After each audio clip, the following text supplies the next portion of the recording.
ನಮಸ್ಕಾರ. ತಾಯಿಯ ಮಮತೆ, ವಾತ್ಸಲ್ಯ, ಹೆಂಡತಿ ಪ್ರೀತಿ ಮತ್ತು ಕಾಳಜಿ, ಇವರಿಬ್ರು ಮಾಡುವಂಥ ತ್ಯಾಗಗಳಿಗೆ ಯಾವುದೇ ಸಾಟಿ ಇಲ್ಲ. ಯಾವುದು ಹೆಚ್ಚು ಯಾವುದು ಕಡಿಮೆ ಅಂತ ಯಾವತ್ತಿಗೂ ಹೇಳೋಕ್ಕಾಗೋದಿಲ್ಲ. ಅದು ಹೇಗೆ ಅಂತ ನಮ್ಮ ಹಂಸಲೇಖ ಅಂಕಲ್ ಒಂದೇ ಒಂದು ಹಾಡಲ್ಲಿ ಬಹಳ ಚೆನ್ನಾಗಿ ವರ್ಣನೆ ಮಾಡಿದ್ದಾರೆ. ಬಹಳ ಚೆನ್ನಾಗಿ ನಮ್ಮ ರಮೇಶ್ ಅರವಿಂದ್ ಸರ್ ಅಭಿನಯಿಸಿದ್ದಾರೆ. ಆ ಹಾಡನ್ನ ಹಾಡುವಂಥ ಒಂದು ಪ್ರಯತ್ನ ಮಾಡ್ತೀನಿ.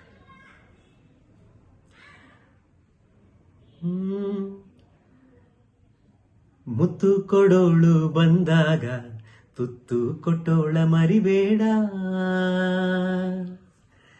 ಆಟೋ ಲಾರಿ ಹಿಂದೆ ಬರೆದೋನೆ ತತ್ವಜ್ಞಾನಿ ಅಂತ ತಿಳಿಬೇಡ.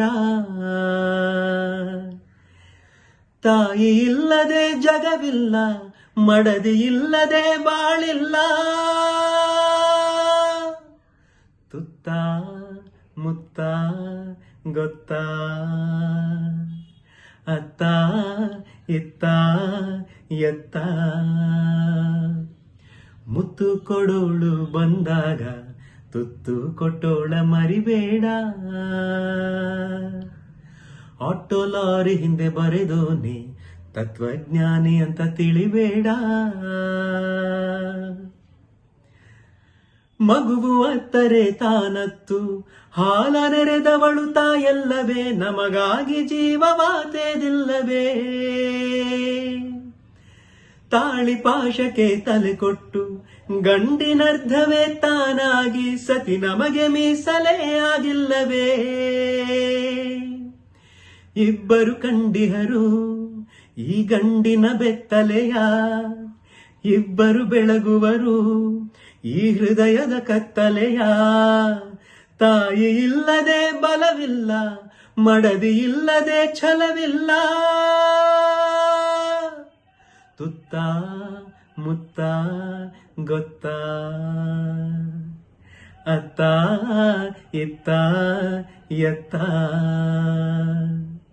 ಮುತ್ತು ಕೊಡೋಳು ಬಂದಾಗ ತುತ್ತು ಕೊಟ್ಟೋಳ ಮರಿಬೇಡ, ಆಟೋ ಲಾರಿ ಹಿಂದೆ ಬರೆದೋನೆ ತತ್ವಜ್ಞಾನಿ ಅಂತ ತಿಳಿಬೇಡ. ಕುಂತಿ ಇಲ್ಲದೆ ಪಾಂಡವರೇ, ದ್ರೌಪದಿ ಇಲ್ಲದೆ ಭಾರತವೇ, ಗಂಡು ಇಬ್ಬರ ಸ್ವತ್ತಲ್ಲವೇ. ನಮ್ಮ ಜನ್ಮಕ್ಕೆ ಈ ಹೆಣ್ಣು, ನಮ್ಮ ಮರಿಯ ಜನ್ಮಕ್ಕೆ ಆ ಹೆಣ್ಣು, ನಮಗೆರಡು ಕಣ್ಣು ಎರಡು ಹೆಣ್ಣು.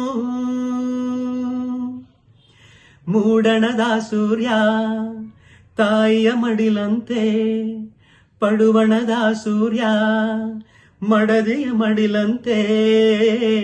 ತಾಯಿ ಇಲ್ಲದೆ ತವರಿಲ್ಲ, ಮಡದಿ ಇಲ್ಲದೆ ಮನೆಯಿಲ್ಲ. ತುತ್ತ ಮುತ್ತ ಗೊತ್ತಾ,